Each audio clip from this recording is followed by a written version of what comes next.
I bumped into a journalistic colleague from, let's say, mainland Europe the other day, and he was telling me how he came to Britain recently driving on holiday here, and he was appalled by all the speed cameras. He said he's got those speed cameras in his country too, except they're not called speed cameras, they're called cash counters. I didn't really know what he meant. I thought he was struggling with his English, but he explained himself eloquently enough actually when he went into a bit more detail. He was explaining they've got nothing to do with stopping speeding drivers. They've got everything to do with raking in money. That's why they're cash counters.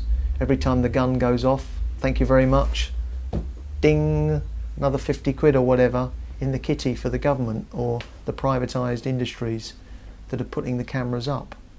And you won't find me defending for 1 minute a motorist who's speeding inappropriately. You won't for 1 minute find me complaining if somebody who's speeding excessively in the wrong circumstances. You won't find me offering him an ounce of sympathy, even if he loses his licence and his livelihood.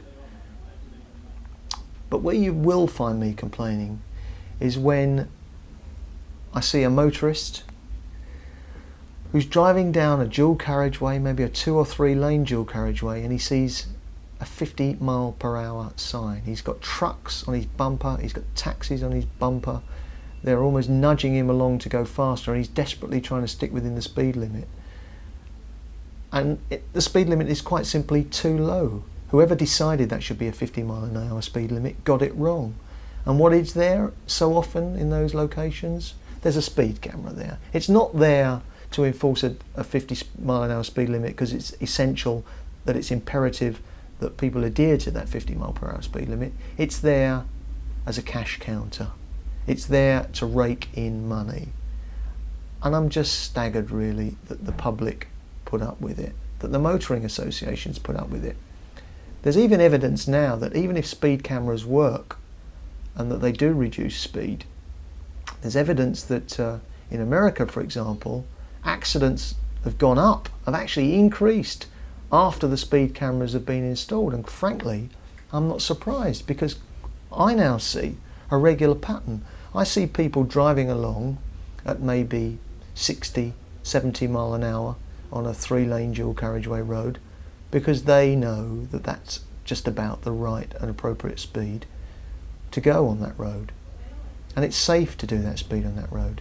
And they know the speed camera is looming, and they know that they've got to do 50 through there, otherwise there's a good chance they'll get an endorsement and a fine. So they happily chug along at 60, 70, they see the speed limit, the speed camera, they effectively do an emergency stop. They brake heavily, go through the speed camera for a few yards and then pick up on their 60, 70 speed again.